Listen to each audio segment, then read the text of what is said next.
24వ అధ్యాయం అవుతుంది. ఒకసారి యోగు గ్రంథం 24వ అధ్యాయం మొదటి నుంచి.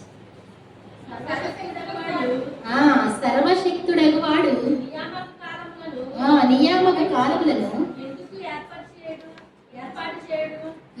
ఏర్పాటు చేయడు?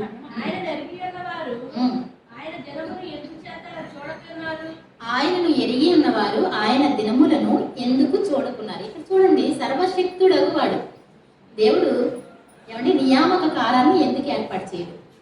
చేసే ఉంటారు కదా. అంటే ఆయన ఎలా చెప్పారు అంటే, యోబు గారు ఎందుకు ఏర్పాటు చేయడం? చేస్తాడు ఆయన తప్పకుండా. ఒక నీతి చట్టం అంతా ఇచ్చారు, మనం వెతుక్కొని చేస్తున్నామండి పనులు, మంచి పనులు చెడ్డ పనులు. మనకు తెలుసు అసలు మంచి ఏదో చెడేదో. ఏమండి, దేవోక్తి లేని అలా జనులు కట్టు లేక తిరుగుతారు. దేవోక్తి అంటే దేవుని యొక్క ఆజ్ఞ. దేవుని యొక్క ఆజ్ఞ లేకపోతే జనులు ఎలా ఉంటారంట? కట్టు లేక తిరుగుతారంట. అయితే ఇక్కడ అంటాడు, మరి రోజుల కోసం చెప్తున్నాడు ఇక్కడ. నియామక దినములు, నియామక దినాలు అంటే ఆయన ప్రతిష్ఠించుకున్న రోజులు అనమాట, ప్రత్యేకించుకున్నటువంటి రోజులు.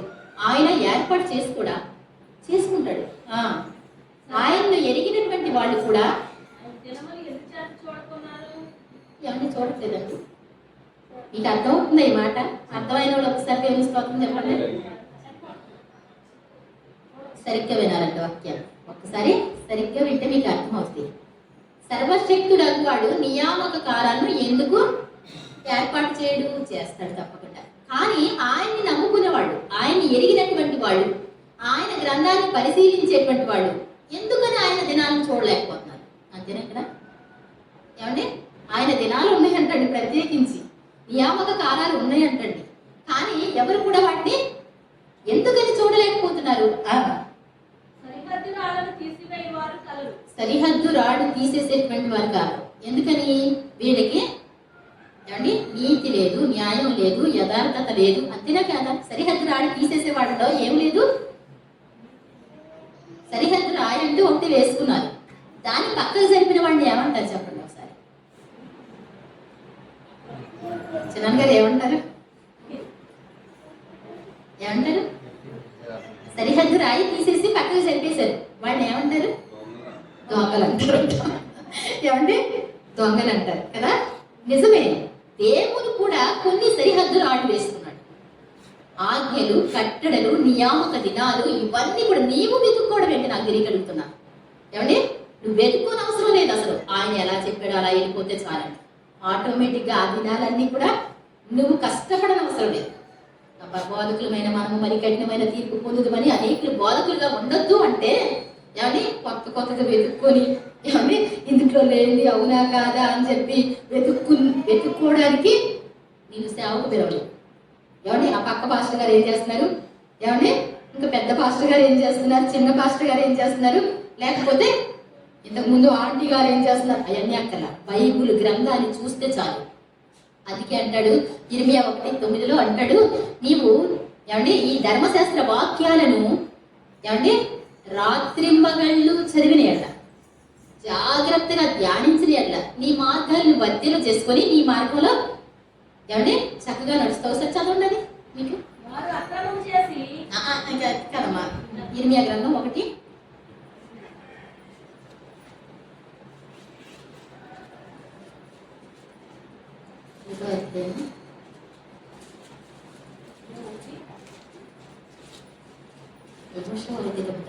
ఇర్మియా కూడా ఉంటుంది.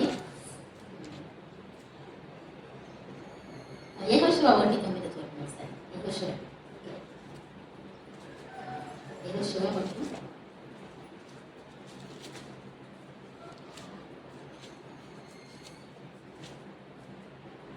7 అయితే నీవు నిబ్బరం కలిగి జాగ్రత్త పడి బహుధైర్యంగా ఉండి. యెహోషువ 1:7 అయితే నీవు నిబ్బరం కలిగి జాగ్రత్త పడి బహుధైర్యంగా ఉండి నా సేవకుడైన మోషే నీకు ఆజ్ఞాపించిన ధర్మశాస్త్రం అంతటి చొప్పున చేయవలెను. నీవు నడుచు మార్గమున ప్రతి మార్గమున చక్కగా ప్రవర్తించినట్టు నీవు దాని నుండి కుడికి గాని ఎడమకు గాని తొలగకూడదు. ఏం చేయాలంటండి? కుడికి కానీ ఎడమకు కానీ ఏం చేయకూడదంట అంటే కరెక్ట్గా వాక్యం ఎలా ఉంటే అలాగా మనం వెళ్ళాలి. కొంచెం అటైతే కొంచెం ఇటైతే అంటే ఒక ఒత్తు ఉందనుకోండి, ఆ ఒత్తుని తీసేస్తే ఏమండి ఇప్పుడు ఇంగ్లీష్లో ఎస్ఓఎన్ సన్ అంటే ఏముంది? కుమారుడు. ఎస్యుఎన్ అంటే ఏమండి సూర్యుడే కదా. అలాగే మరి ఇప్పుడు కొంతమంది లెటర్స్ రాస్తారు. అవి రాస్తే కొంతమంది ఏమండి ఈ స్థల దస్తావేజులు కూడా రాస్తూ ఉంటారు. అవి ఎందుకు అసలు చదువు కూడా సరిగా రాకుండానే రాసేస్తారు.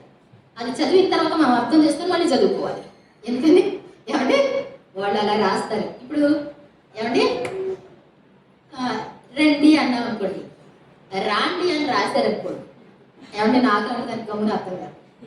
ఏమండి రాను అంటానికి రను అని రాశారనుకోండి, రను అంటే ఏంటి అంటే ఏమంటారండి మీరు? రాను, కానీ రాయడం ఎలా రాశారు? రను అని రాశారు. మీరు రను అంటే ఏంటి చెప్పండి అంటే మీరు ఏమంటారు? మీలో ఎవరికైనా అర్థం అవుతా? ఒక్క అందుకే అంటాడు, ధర్మశాస్త్రం అంతా నెరవేరు వరకు దానిలోండి ఒక్క పొల్లైనా సున్నాయినా తీసివేయకూడదు అంటాడు. కుడికి కానీ ఎడమకు కానీ తొలగకూడదు అంటాడు.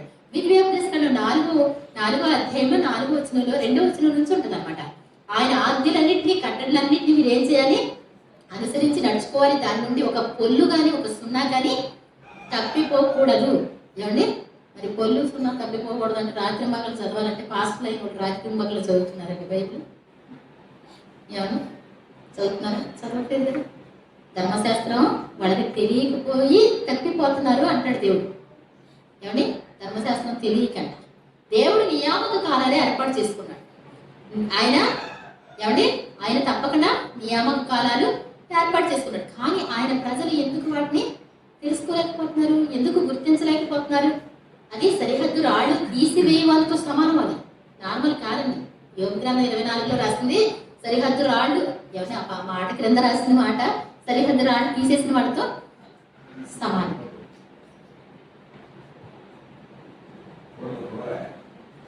ఏమండి సరిహద్దు రాళ్ళు తీసివేసిన వారితో సమానం. మనం అలా ఉండకూడదు. ప్రతిరోజు కూడా బైబిల్లో ఏమి దేవుడు చెప్తున్నాడు. ఏమండి క్యాలెండర్లో వాక్యం చూస్తే సరిపోద్దా? వారానికి ఒకసారి వింటే సరిపోద్దా? ఆ వారం కూడా ఎలా అండి? నెలకు ఒకసారి, 6 నెలలకు ఒకసారి ఏమంటే వింటే సరిపోద్దా? ఏమంటే చిన్ని ప్రార్థన చేసేసుకుంటాను. మరి అలా ఉంటే సరిపోద్దా? మనం పరలోక రాజ్యం ఈ జీవితం ఎక్కువ, పరలోక రాజ్య జీవితం ఎక్కువ. ఏమండి ఇది చాలా తక్కువ అండి. అసలు మరి మనం గమనించకుండానే వెళ్ళిపోతుంది. కానీ పరలోకంలో అంతం లేనటువంటి ఆ రాజ్యాన్ని స్వతంత్రించుకొని మరి బ్రతకాలంటే మనం ఎలా ఉండాలండి? ప్రతిరోజు కూడా ధర్మశాస్త్రాన్ని ధ్యానించాలంటే, మన మార్గాల్ని వర్తిలో చేసుకోవాలంటే ధర్మశాస్త్ర గ్రంథాన్ని ధ్యానించి నడుచుకోవాలి. అదొకటండి. ఇలా ఏదో కొత్త భాష తీసుకొచ్చి చెప్పడం కాదండి. ఏమంటే కొత్తగా ఏది మీకు బోధించిన అవసరం లేదు. నాకు రాదని వాక్యం ఏంటంటే రాదు, నాకు ఇది అడుగుతున్నా. ఒక అధ్యాయం చదివి వినిపించండి ఒకసారి. చదివేసి కూర్చోండి సూపర్గా. మన మాటలు ఏం కలపకుండా ఒక అధ్యాయం ఇలా చదివేసి కూర్చున్నారనుకోండి, సూపర్. ఏమండి అవునా కదా? బైబిల్ గ్రంథం అందరికీ అర్థమయ్యేటువంటి గ్రంథం. 2వ తరగతి చదువుకునే వాళ్ళు కూడా చక్కగా చదువుకోగలిగినటువంటి గ్రంథం. అందరికీ అర్థమయ్యే భాషలో దేవుడు రాయించాడు. కాబట్టి మరి కుడికి కానీ ఎడమకు కానీ తొట్టెలకు కానీ మార్గాలను వర్తిల చేసుకోవడం కోసం ఏం చేయాలంటండి? నువ్వు చక్కగా ప్రవర్తించినట్లు నీవు దాని నుండి కుడికి కానీ ఎడమకు కానీ తొలగకూడదు. ఏమండి రోజు వర్తిల్లాలి అంటే ఏం చేయాలి?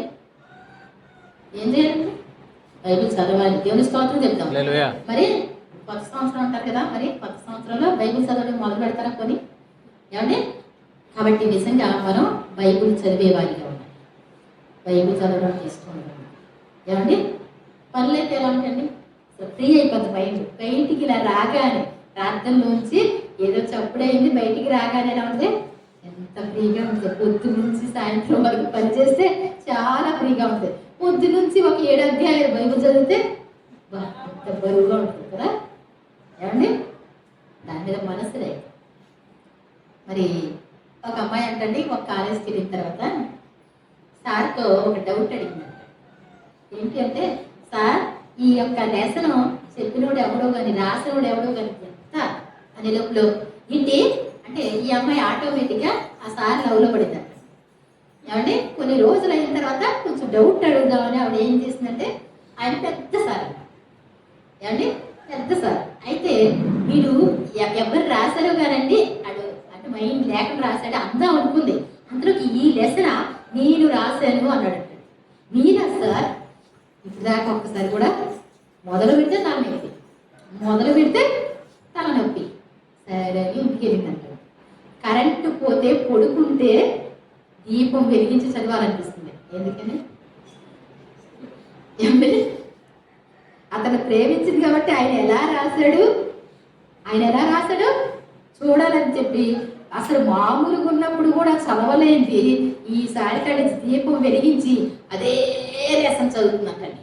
ఏ లెసన్ నాకు వెళ్తాంటండి, ఏది తీసినా తలైపోయి ఇది లెసన్ ఎంత బాగుందో అని అంటాడు. ఏమండి? ఎందుకని? ప్రేమిస్తే ఎలా ఉంటుంది? ఎంతో బాగా నచ్చుతుంది. అలాగే దేవుణ్ణి మనం ప్రేమిస్తున్నాం. అదే దేవుణ్ణి మనం ఇష్టపడితే, మరి దేవుణ్ణి ప్రేమించడానికి ఇష్టపడడానికి నాకు మనసు రావట్లేదండి, అన్ని మామూలుగా నా మైండ్లో తోసేసి అయ్యే వచ్చేస్తున్నాయండి. ఏమండి? అప్పుడు అడగొచ్చింది, ప్రభువా మీరు మీకంటే ప్రాణం మరి ప్రేమించే వాళ్ళు ఎవరు లేరు, మీకన్నా ప్రాణం పెట్టిన వాళ్ళు ఎవరు కూడా లేరు, ఎందుకు ఇలాంటి దుస్థితి నాకు అనేసి అడిగితే దేవుడు ఏం చేస్తాడు? ఒక్కసారి ఆయన నీ వైపు చూసాడు అనుకోండి, అప్పుడు ఏమైపోతే మిగిలి అన్ని మారిపోతాయి. నేను స్తోత్రం చెప్తాను. మిగిలి అన్ని కూడా వ్యర్థమైన అన్ని కూడా ఏమైపోతాయి? మారిపోతాయి. అప్పుడు నువ్వు ఎలా మారుతావంటే దేవుని కోసం బలంగా ఉంటారనుకునేవాడు. ఎలా ఉంటారో అలా మారుతావు. పేతురు గారు చేపలు పడితే బాగుంటుందండి, మనుషులు బాగుంటారు? ఏమండి? ఏది బాగుంటుంది? చేపలైతే అమ్ముకుంటే డబ్బులు వస్తాయి. ఏమండి? చేపలైతే అమ్ముకుంటే డబ్బులు వస్తాయి. మన మనుషులకి ఏమొస్తుంది? ఏమండి? మీ పిల్లలంటే మీకు ఇష్టమేనా? ఏమండి? మీ పిల్లలు ఎంత కష్టం చేస్తారు? ఏమండి? మీ పిల్లలు ఎంత కష్టం చెప్పండి ఒకసారి. ఏమండి? చిన్నాన్నగారు మనవరాలు రేటు కట్టాలి, ఎంత కడతారు చెప్పండి? ఏమండి? ఎన్ని ఎకరాలు రేటు కడతారు? ఎన్ని కోట్లు కడతారు చెప్పండి చిన్నగారు? నెల కట్టలేదు. ఏమండి? అలాగే దేవుడు అంటాడు, మనుషులను పట్టే జాగ్రత్తగా చేస్తానంటే మనుషులు మాకెందుకయ్యా అనుకుంటారు, చేపలకైతే డబ్బులు వస్తాయి అనుకుంటారు. మనుషులు మీరున్నారనుకోండి, మీరు కానీ నమ్మకం లేకుండా ఏదో వస్తున్నానా పోతున్నానా నాకు తెలియదు అన్నట్టు మీరు ఉంటే మాకు అలాగే ఉంటుంది. ఒక విషయం, మీరు కానీ నమ్మకంగా దేవుడి సన్నిధికి వస్తున్నారనుకోండి, ఏం చేస్తామో తెలుసా అండి? ఎలా ఉంటుందో తెలుసా? మీ ప్రాణాలకు మా ప్రాణం అడ్డు. ఏమండి? వాడికి ఏదన్నా వచ్చింది అంటే తెలిసిందంటే ఎలా ఉంటుంది? మీ పిల్లల్ని మీరు ఎంత ప్రేమిస్తున్నారో మాకు అలాగే ఉంటుంది. అదే కనుక మీరు కూడా పట్టించుకోకుండానే ఉన్నారనుకోండి, అప్పుడు ఎలా ఉంటుంది? ఏమండి? అంతేనా కాదు? కాబట్టి దేవుణ్ణి కూడా మనం ప్రేమించగలిగితే దేవుడు ఎలా ఉంటాడు? ఏమండి? అతడు నాకు మొర్ర పెట్టగా నేను అతనికి ఉత్తరం ఇస్తాను, శ్రమలో అతనికి తోడుగా ఉంటాను. ఏమంటే అతడు నా నామమును ఎరిగిన వాడు కనుక నేను అతను తప్పిస్తాను. దేవుని స్తోత్రం చెప్తాను. ఎరిగిన వాడు అంటే ఏంటి? యేసు ప్రభు అంటే ఇది కాదండి ఎరగడం అంటే. ఏమండి? వాక్యంలో తెలిసిండి ప్రతి విషయంలో కూడా దేవుని మీద ఆధారపడతా ఉంటే అప్పుడు ఏం చేస్తాడు దేవుడు? ఒకవేళ పెద్ద సమస్య వచ్చినప్పటికీ కూడా, ఏమండి, ఎంత సమస్య వచ్చినప్పటికీ కూడా అప్పుడు ఏమవుతుంది? దేవుడు ఏం చేస్తాడు? తప్పిస్తాడు. అవునా కదా? కాబట్టి నిజంగా మరి మనం దేవుణ్ణి ప్రేమించే మనసు మనకు కావాలని మనం అడగాలి. దేవుణ్ణి ప్రేమించడం అంటే ఎలా? ప్రభావ మీరంటే నాకు ఇష్టం ఇది కాదు. ఏమండి? మొన్న వాక్యంలో కూడా వచ్చింది, మరి నేను చెప్తాను మర్చిపోతా ఉంటాను, యూట్యూబ్లో పెడుతున్నాడు కాబట్టి నాకు గుర్తొస్తుంది అంతే. ఏమండి? అమ్మ దగ్గర కూర్చొని నేను స్కూల్కి వెళ్ళను, నేను నీ దగ్గరే కూర్చుంటాను, డాడీ నేను స్కూల్కి వెళ్ళను, మా మంచి డాడీ అని ముద్దు పెట్టి నేను స్కూల్కి వెళ్ళాలంటే మీకు ఇష్టమేనండి? ఏమండి? మీరేం చేస్తారు? ఈ చాక్లెట్ కొనిస్తానమ్మా, నీకు అది కొనిస్తానమ్మా, ఇది కొనిస్తానమ్మా, వాళ్ళకి ఏది నచ్చితే అది కొనిస్తా. ఏం చేయాలి? స్కూల్కి వెళ్ళాలి. అదే తల్లిదండ్రుల యొక్క మరి ఇష్టం. అవునా కదా? మనం కూడా ఏం చేయాలి? మరి దేవుని ఆజ్ఞలు కట్టడలు అనుసరించాలి. అప్పుడు మనం ఆశీర్వదింపబడతాం. అంతేగాని లేకపోతే ఆశీర్వాదాలు రావండి. ఇక్కడ మనం వెతుక్కోనవసరం లేదు, కష్టపడనవసరం లేదు. రేపు ప్రొద్దుట మరి చాలా మంది భక్తులు చెప్పినటువంటి మాట ఏంటి అంటే, పరిశుద్ధ అక్కడ దేవుని దగ్గరికి వెళ్తారంటండి, అక్కడ బైబుల్ తెరిచి, మొన్న ఒక బాబు కూడా యెరూషలేములో పరలోకం వెళ్ళాడు అని చెప్పారు చూస్తారండి. బైబుల్ తెరచి అక్కడ వాక్యాలను బట్టే తీర్పు తీస్తున్నారు. బైబుల్ తెరిచి ఎవరి నీ సొంతంగా నువ్వు చేసినటువంటి బోధనలు బట్టి కాదు, సొంతంగా నడుచుకున్న దాన్ని బట్టి కాదు, ఎంత ఉద్రేకంగా చేసిన దాన్ని బట్టి కానీ కాదు. దేన్ని బట్టి అంటే తీర్పు తీర్చేది బైబిల్ తీసుకొచ్చి ఈ వాక్య ప్రకారం నువ్వు ఉన్నావా లేదా. మరి అవన్నీ వాక్య ప్రకారం లేకుండా ఉంటే ఏం చేస్తూ ఉండేవాళ్ళు? మళ్ళీ అవకాశాలు చాలా జాగ్రత్త. అసలు దేవుని సేవ చాలా అందమైంది, చాలా విలువైంది. దీంతో మనం కలిపి చెరిపి ఏమంటే ఈ ప్రలోభాలకి గురైపోతే తప్ప దేవుడు మనకి ఎప్పుడు కూడా ఎలా ఉంటారు? తోడుగా ఉంటారు. ఏమండి మోషేకు తోడైనట్టు నీకు తోడుగా ఉంటారంటే అసలు మరి యెహోషువను చూసినటువంటి వాళ్ళు ఎలా అంటండి, మోషే గారి లాగా యోర్దాను నది పారిపోయి అలా గట్ల మీదకి వెళ్ళిపోయి 3 నెలల వరకు కింద దిగలేదంటండి. గోడలాగా అలా ఉండిపోయిందంట. ఎవరు? యాజకుల యొక్క అరికాళ్ళు ఆ నీటికి, యోర్దాను నీటికి తగిలేసరికి ఆహా ఏమండి మరి ఎర్ర సముద్రం ఆయలైపోయింది. ఎప్పుడు? మోషే కర్ర చూపిస్తుంది. మోషే గారికి తోడుగా ఉన్నట్లే ఇప్పుడు యెహోషువ కూడా తోడుగా ఉన్నాడు. దేవుడు అంటాడు, నిన్ను గొప్ప చేయడం మొదలు పెడతాను. దేవుని స్తోత్రం చెప్తాం. నేను గొప్ప చేయడం మొదలు పెడతానంటే ఎప్పుడు? నన్ను ఘనపరిచిన వారిని నేను ఘనపరుస్తాను అంటాడు. ఏమండి ఆయన ఘనపరచకుండా మరి మన ఘనపరిచాడు అనుకోండి, అప్పుడు ఏం చేస్తారో తెలుసా? ఏం చేస్తారు? ఇక దేవుని సన్నిధి అసలు రాడు. ప్రతి గుడి దగ్గర వాళ్ళే ఉంటారు, ప్రతి మనుషుల దగ్గర వాళ్ళే ఉంటారు. పూర్తిగా దేవుని వాక్యం తెలిసిన తర్వాత నీకు హెచ్చింపబడితే, బాగా కష్టాల్లో శ్రమల్లో ఉన్నప్పటికీ కూడా దేవుడు నీకు బాగా పరిచయస్తుడిగా మారి ఆయన ప్రేమికుడిగా మారితే, ఆ తర్వాత నీకు ఆస్తి వస్తే దానివల్ల ఏ ప్రాబ్లం లేదు. కానీ దేవుడికి నువ్వు దగ్గరగా ఉండి ఉండనట్టుండి నీకు 1 కోటి రూపాయలు వచ్చినాయి అనుకోండి, అంతే సంగతి. దేవుని దగ్గర ఉండలేవు. ఆ మనిషి భక్తిగా ఉంటాడు అంటే నమ్మకం లేదు, ఇంకంతే. కాబట్టి మనం ఏం చేయాలంటే ఆయన ఆజ్ఞలు కట్టడని అనుసరించాలి. దేవుని ప్రేమించే ప్రతి ఒక్కరికి కూడా ఆయన ఆజ్ఞలు కట్టడని అనుసరిస్తుంటారు.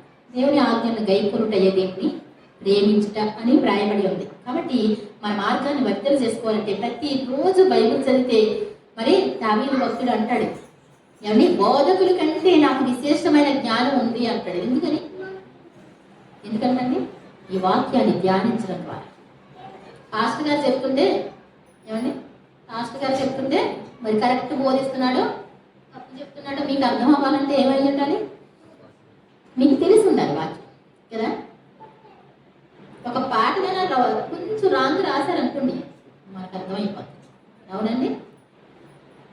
ఒక పాపి రక్షింపబడితేనంటండి పరలోకంలో ఉన్న దేవదూతలందరూ కూడా ఇలా తొంగి చూస్తారంట.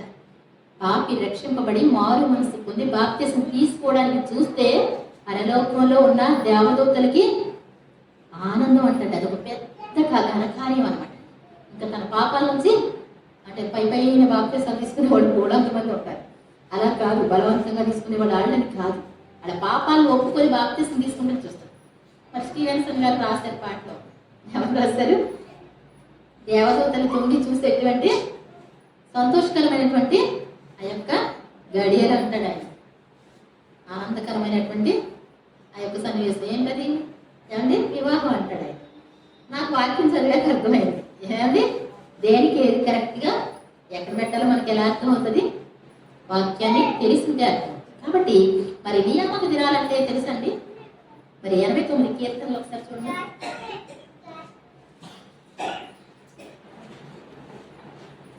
కీర్తనకు 89వ అధ్యాయం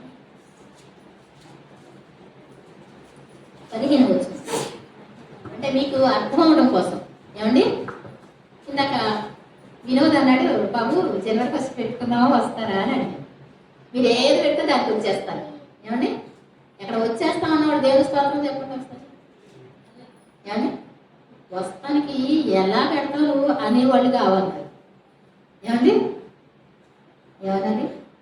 మరొక్క ఇప్పుడు దాకా బాగానే చేస్తున్నారు.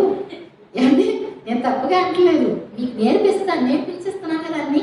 ఏమండి ఒక తల్లిగా అది నేర్పించాలా వద్దా? ఎందుకని పెడతాం? ఏమండి వాక్యంలో ఉండాలి. ఏ ఉపవాస ప్రార్థన అయితే రావచ్చు అంతేనాగా. ఏ ఉపవాస ప్రార్థన అయితే మనం పెట్టుకొని కుటుంబ ఆశీర్వాదం కూడికైతే పెట్టుకోవచ్చు. మరి ఎందుకు పెట్టుకోవాలి? అందరూ చేస్తున్నారా? అందరూ ఆరాధిస్తున్నారా? మరి వాక్యంలో ఉంటే చూపించండి.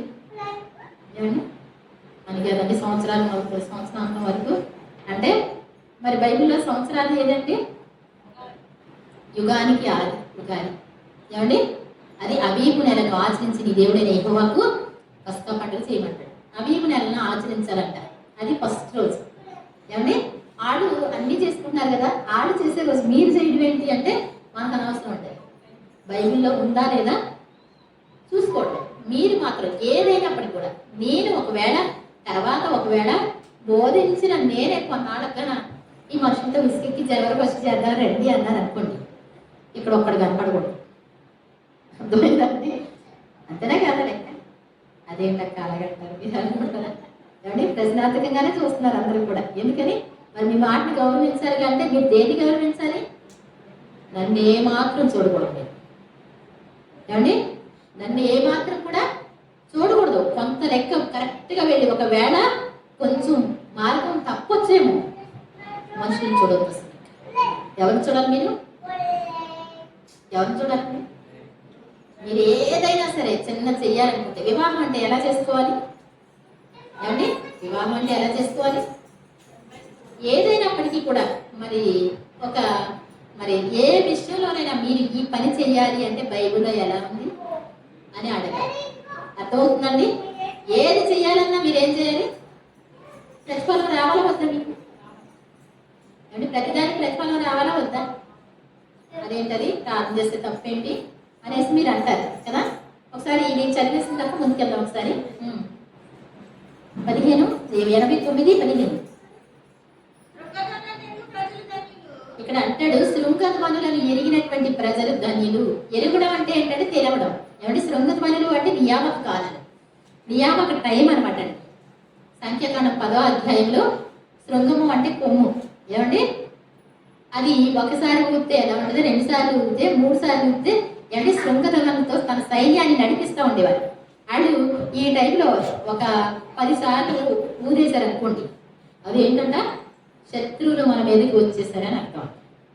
ఇక ఓదడం మొదలు పెట్టారంటే అప్పుడు అంటండి, అప్పుడు దేవుడు పరలోకంలో ఉన్న దేవుడు ఇంకా బోర్ల ఆగకుండా ఏమండి రోగుతా ఉంటే అప్పుడు దేవుడు లేచి యుద్ధం చేస్తాడు. దేవుని స్తోత్రం చెప్తాం. ఒకసారి ఊపితే మీరు బయలుదేరండి, 2 సార్లు ఊపితే కూర్చోండి, ఏమండి ఆగండి. ఇలాగా శృంగధ్వనులు. అవి తెలియకపోతే ఏమవుతారు? వెళ్ళవలసిన టైంలో కూర్చుంటారు, కూర్చున్న టైంలో వెళతారు. బాగుంటుందండి? ఏమండి అది రేపు బయట దొరకదు, ఈ రోజే కూర్చుకోండి. శుక్రవారం నాడు డబల్ కూర్చుకోండి అన్నాడు. శుక్రవారం ఒకటే తెచ్చుకున్నారంట, శనివారం బయలుదేరి వెళ్ళారంట. దొరికిందా? దొరకలేదు. శనివారం మరి గురువారం నాడు 2 ఒకటే తెచ్చుకోవాలి, శుక్రవారం 2 తెచ్చుకోవాలి. ఏమండి ఈ లెక్క కూడా కన్ఫ్యూజన్ అడగదు. ఏమండి ఈ లెక్క కూడా తెలుసుకోలేదు. మరి ఏ లెక్క?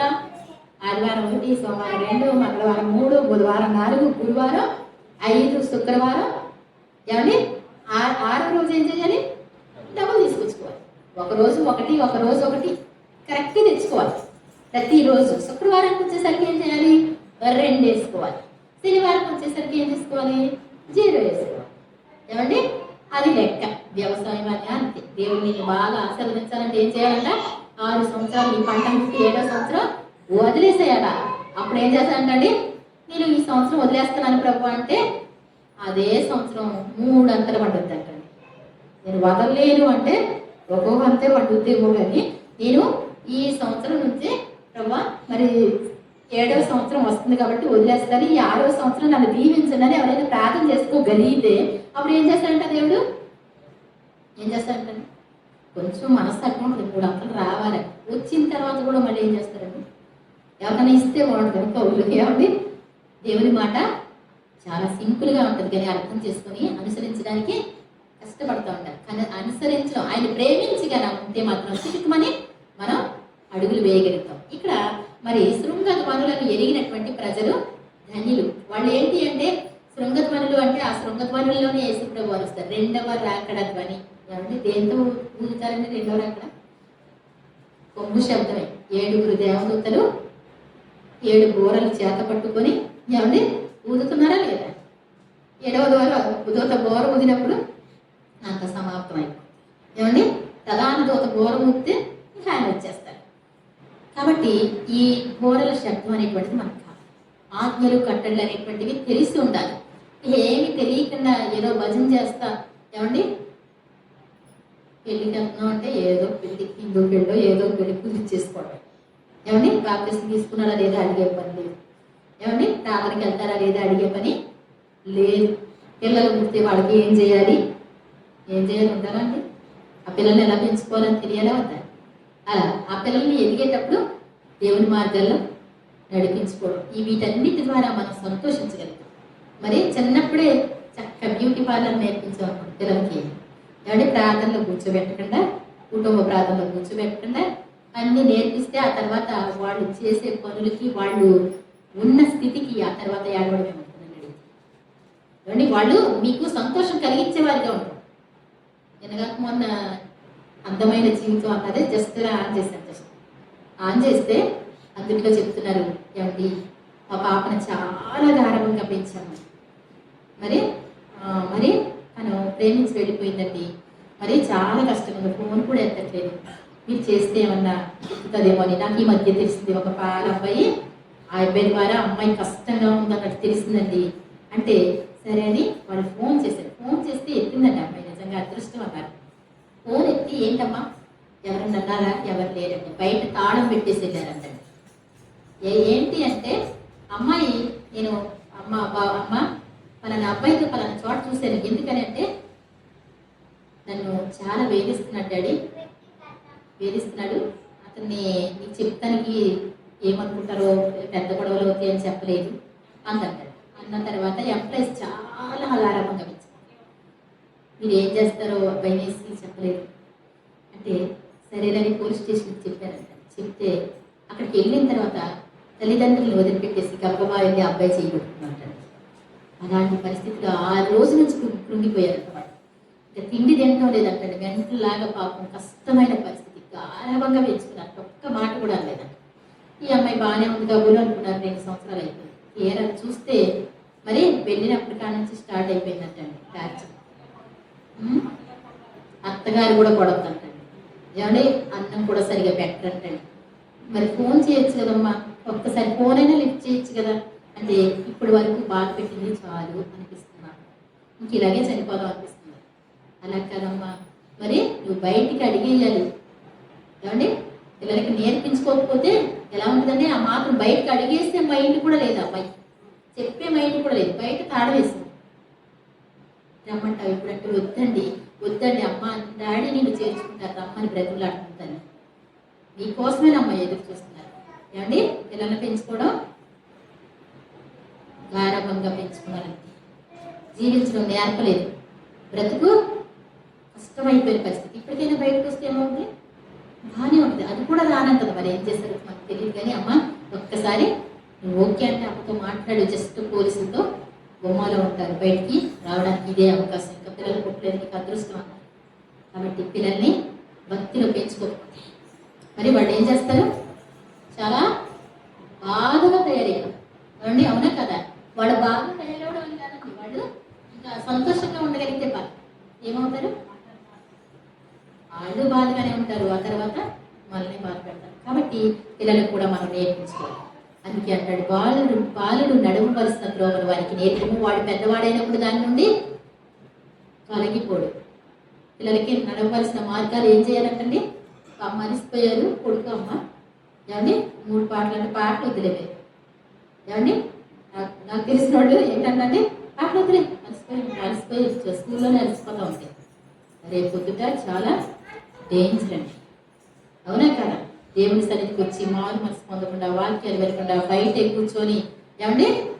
కూర్చొని ద్రాక్షరసము వెక్కిరింతల పాలు చేస్తుంది, అది నిన్ను కట్లపాము వలె కలుస్తుంది అని దేవుని వాక్యం ఉంది. మరి ఈ రోజు వస్తాడు మొన్న చనిపోయాడు. మన సాయంత్రం పోస్ట్ మార్టం రివార్డ్ వస్తుంది. ఒక అతను మరి అమ్మాయి అబ్బాయి తెలియదు కానీ వాడు మరి సమాజ కార్యక్రమానికి వెళ్ళి వెనక్కి తిరిగితే మరి డ్రింక్ చేస్తున్నాడంట. ఏమండి డ్రింక్ చేస్తుంటే మరి నువ్వు నడపలేమో బండి, మేము నడుపుతాం వస్తానండి ఏజు గారు అలాగే ఆ బ్యానర్లు నడుపుతానండి అంటే కుదరదని బయట జరిగాడు. తనే పల్టీలు కొట్టేసి చనిపోయాడు. పాస్టర్ గారు ఏమండి అర్థమవుతుందండి. దేవుడి సన్నిధికి వచ్చి పర్లేదు అనుకుంటే ఎవరికి నష్టం అండి? ఎవరికి నష్టం చెప్పండి? చిన్న పిల్లల్ని భార్యని అందరినీ చిన్న వయసులోనే వదిలి వెళ్ళిపోవడం చాలా జాగ్రత్త. మళ్ళీ మీరు వాక్యం వినివారు మాత్రమై ఉండి మిమ్మల్ని మీరు మోసం చేసుకోకుండా వాక్య ప్రకారం ప్రవర్తించే వారిగా ఉండండి. ఏమండి మళ్ళీ మనం మోసం చేసుకున్నట్టు దేవుని ఆజ్ఞలైనా కట్టడలైనా అంతే నియామక కాలం లేకుండా లేవు, వెతుక్కోని అవసరం లేదు. యేసు ప్రభు పుట్టినటువంటి రోజు కోసం ఎంత తిప్పలు పడుతున్నారో చెప్పలేదు. ఎక్కడి నుంచి ఎక్కడికి లెక్కలేస్తారు. ఎందుకండి ఈరోజు మరి ఏమండి వినోద్ పుట్టినరోజు అని చెప్పి అన్నాను అనుకోండి, వినోద్ ఏమంటాడు? వినోద్ ఏమంటాడండి? పర్లేదు చేద్దాం. ఏమని ఒప్పుకోరా? దేవుడే ఒప్పుకుంటున్నాడు. పరలోకంలో ఉన్న దేవుడు నీ పుట్టినరోజు అంటే పెళ్లి రోజు అంటే మీరు ఒప్పుకోరా? ఏమండి పక్కన వాళ్ళకి బాగుంటుందండి మరి పని అనుకుందాం. పుట్టారు కదా ఎలా ఏమండి తప్పకుండా దేవుని వాక్యంలో ఉన్నాయి. మనం గైకుంటే తెలియకుండా దేవుని అనుసరించడమే. ఏమండి ఆయన నియామక కాలంలో చాలా జాగ్రత్త. మనం వెతుక్కోవాల్సిన పని అసలు లేనే లేదు. సూపర్గా వస్తాయి అనమాట అండి ఆ రోజులు. కాబట్టి మనం ఏమాత్రం భయపడిన అవసరం లేదు, తొలగని అవసరం లేదు. ధర్మశాస్త్ర ప్రకారం వెళ్ళిపోతే కనుక మరి ఈ ఒకసారి చూద్దాం. యెహెజ్కేలు గ్రంథము 9వ అధ్యాయము. యెహెజ్కేలు గ్రంథం 9వ అధ్యాయం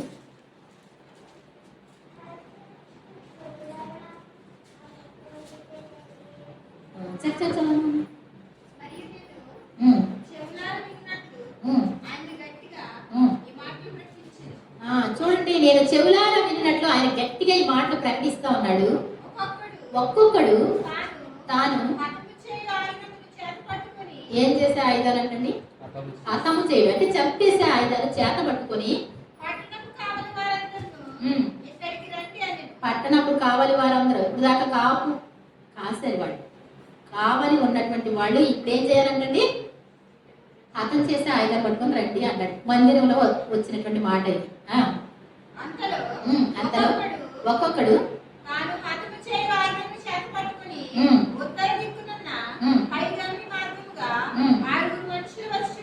ఆరుగురు మనుషులు వస్తున్నారంట. వారి మధ్య ఒకడు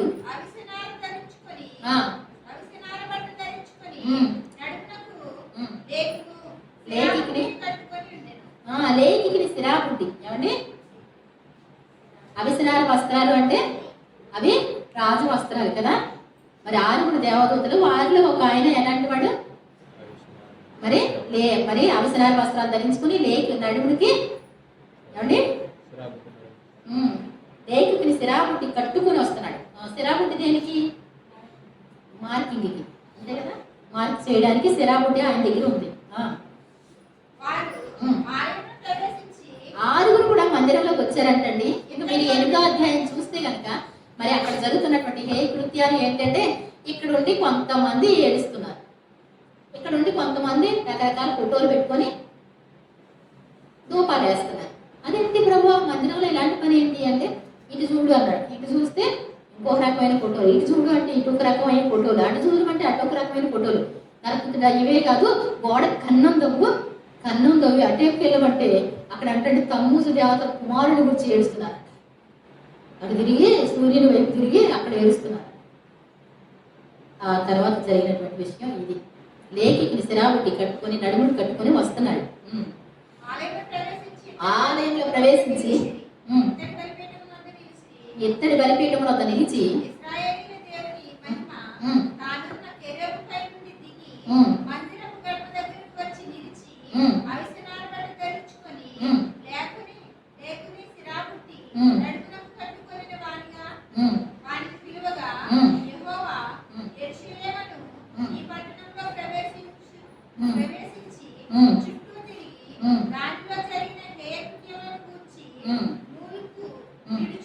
ఉమ్, ప్రలాపించుచున్న వారి ఉమ్, కాలాటనముల ఉమ్. గుర్తు వేయమని వారికి ఆజ్ఞాపించి ఇక్కడ చూడండి, మందిరంలో అంటే దేవుని మహిమ వచ్చి దేవుని మహిమ తేజస్సు వచ్చి అలా మందిరంలోంచి అలా బయటికి వచ్చి, ఏమండి అక్కడ నిలబడి ఉన్నటువంటి ఇత్తడి గంగాళం దగ్గర ఆయన నిలబడి ఉన్నాడు.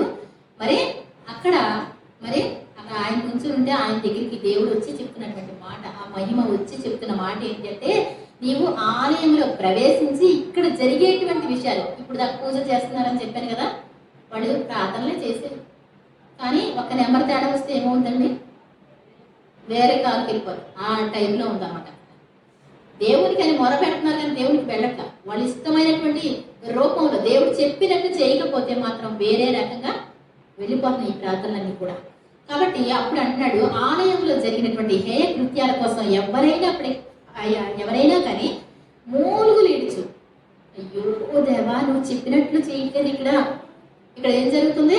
తమ ఇష్టానుసారంగా చేసుకున్నారు, తమకి ఇష్టమైనటువంటి మార్గాలు ఏర్పాటు చేసుకున్నారు, తమకి ఇష్టమైన దేవతల్ని కొలుస్తున్నారు అని చెప్పి ఎవడైనా ఏడ్చేవాడు కనబడితే వాడికి ఇక్కడ గుర్తు వేయాలి. ఇలా గుర్తు వెయ్యి.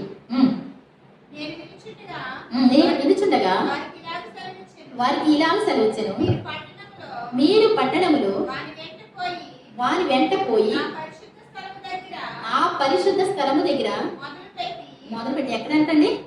మందిరంలో ఈ అతి పరిశుద్ధ స్థలం ఉండేది కదా. యేసు ప్రభు వారు రాకముందు అతి పరిశుద్ధ స్థలంలో సంవత్సరానికి ఒకసారి యాజకుడు తనకు కాని రక్తాన్ని తీసుకెళ్లి మనుషుల కోసం, తన కోసం కూడా బలి అర్పించుకొని వచ్చేవాడు. ఇక్కడ ఈ రోజు ఏంటి అంటే, మరి లేఖికుని శిరాబుడ్డి కట్టుకున్నటువంటి వ్యక్తి ఎవరికైతే ముద్ర వేస్తాడో అతన్ని తప్పించి మిగిలిన వాళ్ళని ఎక్కడి నుంచి అంటే ఆ పరిశుద్ధ స్థలం కాడి నుంచి మొదలు పెట్టాలి చంపడానికి. ఎక్కడ జరుగుతుందని ఈ హత్య? మందిరంలో, ఆలయంలో, దేవుని మందిరంలో ఈ పని జరుగుతుంది. దేవుడే అప్పగిస్తున్నాడు అక్కడ. కటాక్షమైనను, ఎవరి మీద జారి పడకు. ఇదేంటి, మేము దేవుడిని అనుకున్నాం కదా, మమ్మల్ని చంపడం ఏంటి అనేసి అంటారు. కటాక్షమైనను, జారి అయిన, కనికరమైనను లేకుండా ఏం చేయాలంటండి? సరదాగా ఉంటారే, గంతులు వేస్తారే. ఎందుకు సరదాగా ఉన్నారు వీళ్ళు? దేవుని స్తుతించేస్తామని. స్తుతించే పద్ధతి కరెక్ట్గా నీకు తెలిసి లేకపోతే అండి, స్తుతించే పద్ధతి కరెక్ట్గా తెలిసి ఉండాలి. ఆయన ఆరాధిస్తున్నానా, నా ఇష్టానుసారంగా నేను చేస్తున్నాను. ఆయన ఒకవేళ వస్తే కనుక మనకి ముద్ర వేస్తాడా? దేవుని ప్రజలని మనకు ముద్ర వేయగలడా? ఏమండి అర్థమవుతుందండి? ప్రశ్నార్థకంగా చూసే వాళ్ళు అందరూ ప్రశ్నార్థకంగా చూస్తున్నారు. ఎక్కడో ఉందేమో మైండ్ ఎక్కడే ఉన్నవాడు దేవుని స్తోత్రం చెప్తాం. ఏమండి దేవుణ్ణి ఆరాధించేటప్పుడు ఎలా ఉండాలి? వాక్యానుసారంగా ఉండాలి. ప్రతి విషయంలో జనాలు ఎక్కువ వస్తారని మనం చేసామనుకోండి, ఏమవుతాయండి? ఇలాగే ఉంటాయి. దేవుని ఉగ్రత వచ్చింది అనుకోండి. చిన్నమ్మగారు పెళ్ళైన కొత్తలో తాడేపెళ్ళిగూడులో ఉందంటాడు. ఏమండి తాడేపెళ్ళిగూడులో ఉందంట. అప్పటికి పిల్లలు కొట్టలేదు కాబోలు. అయితే మా అమ్మమ్మగారు కొత్తగా సేవ స్టార్ట్ చేసిందంట. ప్రక్కన ఉన్నటువంటి వెంకటాపురం అనేటువంటి ఆ గ్రామంలో ఒక పాస్టమ్ గారు, ఆవిడ కూడా సేవ చేసేవారంట. ఏమండి పాస్టమ్ గారు, మీకు జనం తక్కువ ఉన్నారు, మాకు జనం తక్కువ ఉన్నారు. క్రిస్మస్ పండుగకి జనం ఎక్కువ మంది ఉంటే బాగుంటుంది కాబట్టి మేము కలిసి క్రిస్మస్ చేద్దామండి అంటే, అలాగేనండి అన్నట్టు మా అమ్మమ్మ. సరే అని క్రిస్మస్ పండుగ చేశారంట. అక్కడ తాడేపెళ్ళిగూడలో మా చిన్నమ్మకి కళ వచ్చిందంటండి. అదేంటి అని మరి వచ్చిన తర్వాత వెళ్ళిన తర్వాత అడుగుదాం, ఫోన్లు గట్రా లేవు కదండి. ఇంటికి వచ్చిన తర్వాత అమ్మ మరి మర్చిపోయాను కానీ మొన్న నాకు కళ వచ్చింది. అదేంటి అంటే, మరి ఒక చెట్టు మొద్దులు తీసుకొని, ఆ మొద్దులు కట్టికోట దగ్గర ఉన్న మొద్దులు తీసుకొని వాటికి పసుపు రాసి బొట్టు పెట్టి దండం పెడుతున్నావమ్మా. ఎందుకు ఇలా చేస్తున్నావు అంటే, జనాలు అందరూ వస్తారని చేస్తున్నానమ్మా అన్నావు. ఇది ఏంటబ్బా అంటే, అదేనమ్మా పాస్టమ్ గారు ఆవిడ అడిగింది, మీరు మేము కలిసి ఇప్పుడు దాకా చేయలేదు కానీ మరి యేసు ప్రభు పుట్టిందే కదా క్రిస్మస్ పండుగ అంటే, మనం కలిసి చేస్తే కనుక జనం ఎక్కువ వస్తారని చెప్పింది, అందుకే చేశాను. దెబ్బతో ఎడకు భయం అండి. వాక్యంలో లేని ఎప్పుడు కూడా మనం ఏం చేయకూడదు, వెడదామన్నా భయమేనండి. ఏమన్నా మొన్న ఎవరో పిలుస్తారు, పాపం పని కట్టుకొని వచ్చి పిలిస్తే ఎలా అంటే సరే కూడా అదే గుర్తు చేసింది పని. ఏమండి కాబట్టి ఏంటంటే మనం ఏం చేయాలి? వాక్యంలో ఉన్నది చేసుకోండి, ఇంకొంచెం గ్రాండ్గా చేసుకోండి. ఏ సంతోషం రావట్లేదా? వాళ్ళందరూ కూడా ఎవరు లేరు కదా, మరి సంతోషం ఎక్కడి నుంచి వస్తుందంటే నువ్వే నిలబడాలి. ఏమండి అసలైన రోజు ఏదన్నా ఉంది అంటే ఎవరు రాకపోతే నువ్వే ఆ రోజు భోజనాలు పెట్టి నువ్వే గ్రాండ్గా చేసుకుంటే అందరూ రండి అని చెప్పి వస్తే వస్తారు, లేకపోతే లేదు. ఇక్కడ లేకపోతే శరాబుద్ధి కట్టుకుని అతను లిఖిస్తా ఉంటే ఎవరైనా వచ్చారా అంటే చూద్దామండి. ఇక్కడ ఆ హతం చేస్తే ఇక్కడ సిగ్నల్ లేనటువంటి వాళ్ళు, ఏమండి మార్కింగ్ లేనటువంటి వాళ్ళని అందరినీ లాలాటంగా గుర్తు లేనటువంటి వాళ్ళందరినీ చంపుకుంటూ వెళ్ళండి అంటే మొదలు పెట్టి ఆ పరిశుద్ధ స్థలంలోంచి మొదలు పెట్టి చంపుకుంటూ పెడితే అందరూ నశించినట్లు ఎవరిని విడిచిపెట్టకూడదు. మీకు కనికరం కానీ జాలి కానీ వద్దు. అక్కడ ప్రధాన యాజకుడా ఏమీ వద్దు. అతను వచ్చి మార్కేసాడా అంటే వాళ్ళు మాత్రమే తప్పించాలి. ఏమండి అతను శిరాముడి చక్కగా కట్టుకొని వచ్చాడు, ఒక్కరికి మార్కేయడానికి లేదు. అందరినీ కనికరం లేకుండా కటాక్షం లేకుండా చంపడమే, గుర్తు పడకపోతే చంపడమే. చంపుకుంటూ వెళతా ఉంటే పెద్దవారిని చిన్నవారిని కన్యకలను పిల్లలను చంపవల్ని కానీ ఆ గుర్తు ఎవరికైతే ఉంటుందో ఏమంటే అందరూ చంపేయచ్చు. చిన్నోళ్ళైనా పెద్దోళ్ళైనా వృద్ధులైనా మగోళ్ళైనా ఆడోళ్ళైనా మొత్తం కన్యకలైనా చక్కగా ఇప్పుడు దాకా పాటలు పాడి డ్యాన్స్ చేసిన వాళ్ళైనా ఎవడ మేకప్ వేసుకుని చక్కగా ఒకే డ్రెస్ వేసుకొని చేసిన వాళ్ళైనా మొత్తం చంపాలి. కనికరం ఉండకూడదు, కటాక్షం ఉండకూడదు అని దేవుడు చెప్పాడు. ఆ గుర్తు ఎవరికి ఉంటుందో వాళ్ళని ముట్టుకోకూడదు, గుర్తున్న వాళ్ళని మాత్రం మీరు చంపకూడదు, జాగ్రత్త అన్నారు.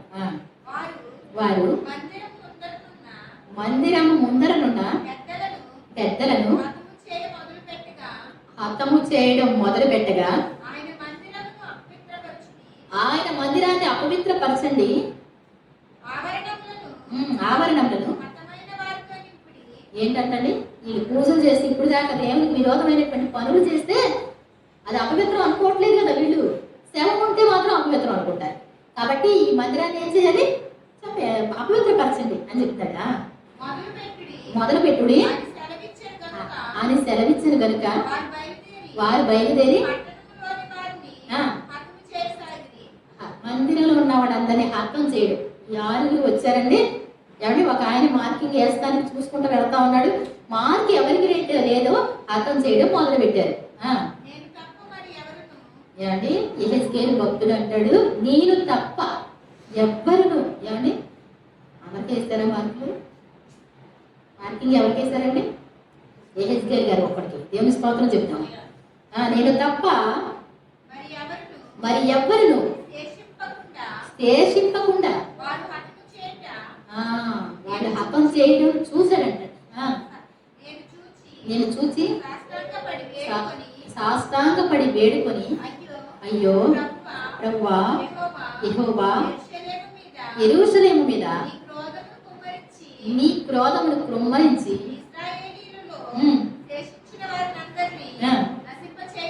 నశింపజేస్తావా ఏమండి. అప్పుడు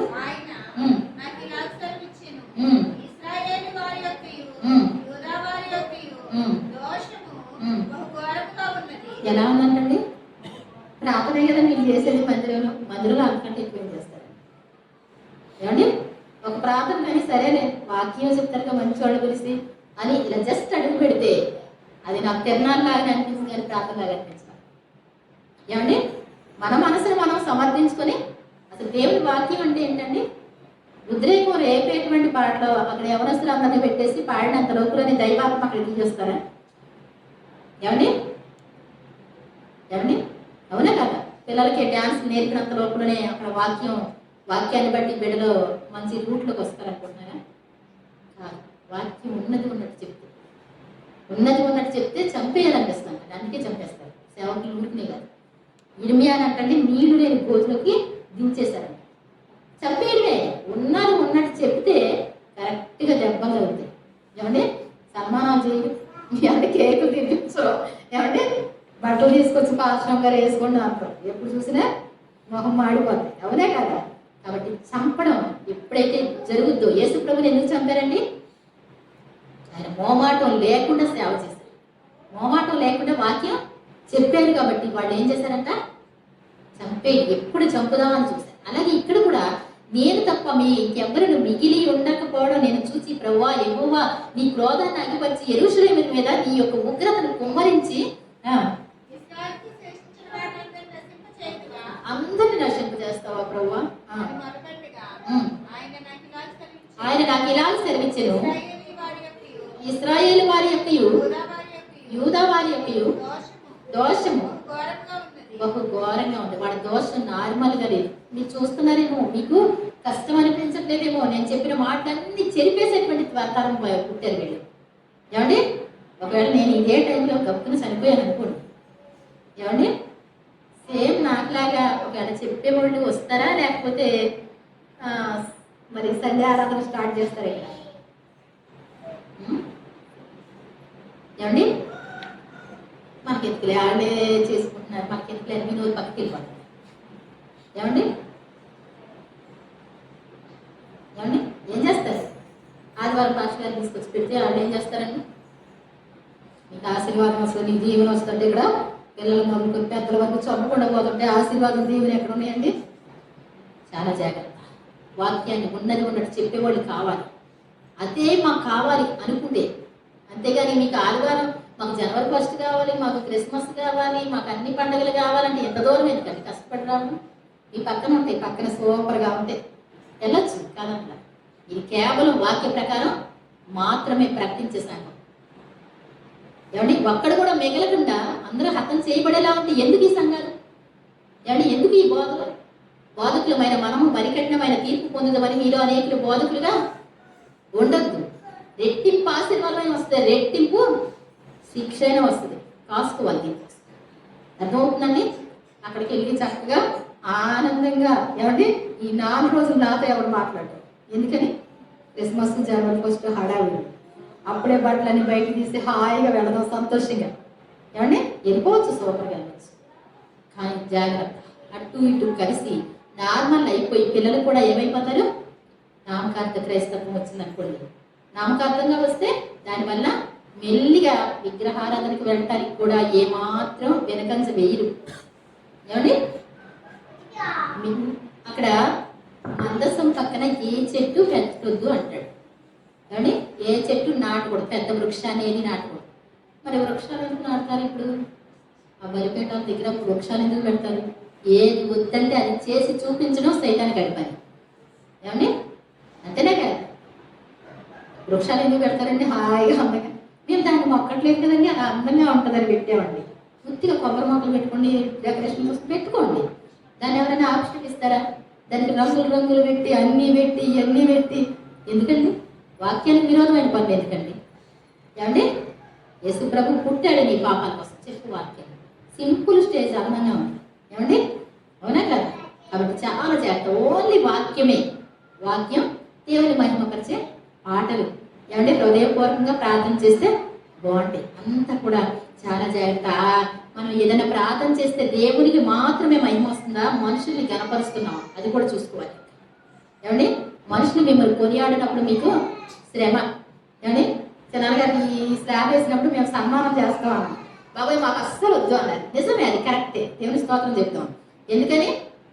ఎందుకనంటే దేవుడు మనకిస్తే మనం చేస్తాం. కానీ మనల్ని దేవుడు చూస్తే దేవుడు అప్పటికంటే ఇప్పుడు బాగా ఆశీర్వదించడం లేదా? దేవుని స్తోత్రం చెప్తాం. దేవుడు గౌరవించాలండి, దేవుడు ఆయన గుర్తు చేసుకోవాలండి, అంతేనే కదా? మరి కొంచెం చేశారని చెప్పి మనం గానే చేసామనుకోండి, అది ఏమైపోద్ది? దానికి ప్రతిఫలం ఎక్కడే అయిపోద్ది, అక్కడ ఎక్కడే అయిపోద్ది మనుషులతో. మరి దావీదు తన కోరుకోలేదు పాపం. సౌలు ఏమండి గొలియాతు వచ్చినప్పుడు యుద్ధానికి వెళ్ళాడు, ఒక రాయి విసిరాడు, వచ్చేస్తున్నాడు. ఏం కొట్టాడు! ఏమండి, వాళ్ళకి పాట పాడాలనిపించి పాట పాడుతున్నారు. ఎలాంటి పాట అంటే సౌలు గారు అక్కడ ఏం చేయలేదు, తీసుకుపోయి ఇంట్లో కూర్చున్నాడు. ఆయనకి అంటండి, సౌలు 1000 కొలదియు దావీదు 10,000 కొలదియు జయించాను అన్నారంటండి. ఈ మాట అంట సౌలుకి వినసొంపుగా అనిపించలేదంట. 1000 కొలది ఏమైనా చేశాడండి అక్కడ.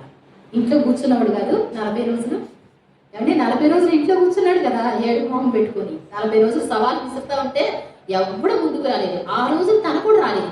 మరి 1000 కొలది చేశానా? నేను 1000 కొలది చేయలేదమ్మా అంటే ఎంత బాగుంటుంది కానీ దావీదు 10,000 కొలది చేసిన మాటను బట్టి దావీదు మీద అసూయ పెట్టుకొని ఈర్ష్య పెట్టుకొని తను చంపాలని మాటి మాటికి ప్రయత్నించాడు. అనుక్షణం దేవుడు తన చేతికి అప్పగించినప్పటికి కూడా దేవుని అభిషేకం పొందిన వారిని నేను ఎట్లు చంపుతాను అని చెప్పి నీతి గల మనసుతో మరి నీతిగా ప్రవర్తించడం చూసి, తన సుబుద్ధిగా ప్రవర్తించడం చూసి సౌలు భయపడ్డాడు అని దేవుని వాక్యం అర్థమవుతుందండి. ఎందుకంటే మనుషులు పొగిడితేనంటే అప్పుడు కాడ నుంచి విషపు చూపు వచ్చేస్తుంది. ఎవరి మీద? దావీదు మీద. కాబట్టి మనుషులు మనల్ని పొగడనవసరం లేదు. నువ్వు చేసిన పని ఎవరు చూస్తారు? దేవుడు. ఒకనాడు నువ్వు కష్టపడి చేసావేమో, ఫౌండేషన్లో పని చేసావేమో, అది కనబడట్లేదేమో, కానీ దేవునికి అన్నీ తెలుసు కదండి. ప్రతిదీ దేవుడు చూస్తాడు. అది అలా చెప్పిస్తే ఏమైపోద్దంట? వెంటనే ప్రతిఫలం పోవద్దంట. అందుకే కుడి చేయి చేస్తే ఎడం చేతికి తెలియకూడదు. మనం కూడా చేసింది కూడా ఎవరైనా సరే ఏమవకూడదు, తెలిస్తే అంతటితో అయిపోతుంది. మరి ఇక్కడ ఏం ప్రశంసలు ఉండలేదండి, ఈ మధ్యలో మాకు వద్దులే అనుకుంటారేమో. దేవుడు మీ జీవితంలో ఎంతో గొప్ప కార్యాలు చేస్తాడు. అలాంటి దాన్ని కోల్పోయి నా సన్మానం కోరుకున్నారనుకోండి, నేను తప్పిపోతా, నేను బుద్ధి లేని దాన్ని అవుతా, మీరు కూడా. అది బాగుంటుందండి. ఏమంటే అది బాగుంటుందా? బాగుంది. మా మనుషులు మనం కొనియాడటం కంటే మరి మనం తగ్గించుకొని ఉండడం ఎంతో బాగుంటుంది అన్నమాట. కాబట్టి మరి మంచి సంగతే. చదవమ్మా. వారు యెహోవా దేశమును విసర్జించిననియు ఆయన మమ్మును కానడనియు ననుకొని దేవుడంట మనల్ని విసర్జించాడు, మన దేశాన్ని విసర్జించాడు. దేవుడు మనల్ని అసలు చూడట్లేదు అనుకొని దేశమును హత్యతోను పట్టణమును తిరుగుబాటు చేయట శోధ చెప్పుట అనే పాపంతో సమానము, మూర్ఖతను అగుపరచుట మాయా విగ్రహాల గృహదేవతను పూజించుటతో సమానము అంటాడు. ఏమండి?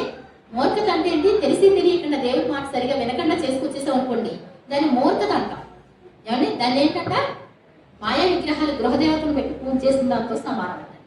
ఏమండి? మన ఇష్టానుసారంగా మనం చేయకూడదు, అందరికీ అవకాశాల కోసం చేయకూడదు. ఏమండి?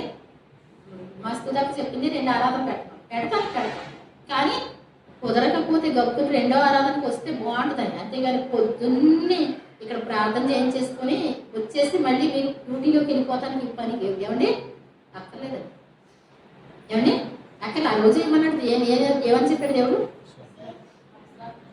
విశ్రాంతి దినాన్ని జీవనోపాధి పనులేవి చేయకూడదు అన్నాడు. మాకు కుదరదు కదండి అంటే, పరలోకి వెళ్ళిన తర్వాత విశ్రాంతి దినమును గైకొనలేదు కాబట్టి వీళ్ళకి పరలోక ప్రవేశం లేదు అన్నారు అనుకోండి. అప్పుడు ఏమంటారు మీరు?